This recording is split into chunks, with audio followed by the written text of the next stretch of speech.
течение недели в лесной чаще в поисках редкой птицы. Уникальная экспедиция прошла в рамках реализации проекта исследовательской работы по оценке современного состояния дикуши. Подобное исследование в зимний период проведено впервые за 20 лет. Маршрут экспедиции с Якутска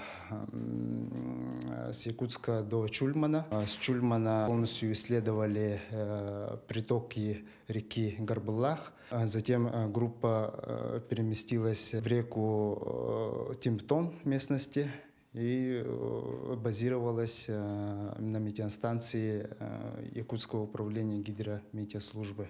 Весь этот путь экспедиция проделала на машинах, буранах, лыжах и пешком. Спонсировать исследование помогла компания «Полюс Алдан». Исследователи уже предпринимали попытку отыскать дикушу в сентябре прошлого года, но тогда экспедиция не увенчалась успехом. Однако же удалось выяснить, что ареал обитания птицы сократился.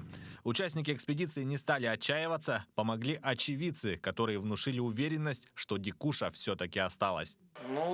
Дикуш я видел много. По 5 штук на одной елке видел дикуш. Последний раз видел дикушу вот здесь по распадочку. Осенью видел. Подошел к ней, собака ее лаяла. Чуть-чуть рукой не достаю. Она сидит, эта дикуша. Экспедиция искала визуальные признаки пребывания дикуши. Ее следы удалось обнаружить в местности реки Тимптон, где впоследствии и обнаружили одну особь. Одна из главных особенностей дикуши – она совершенно не боится человека. Это и послужило одним из поводов ее сокращения как вида.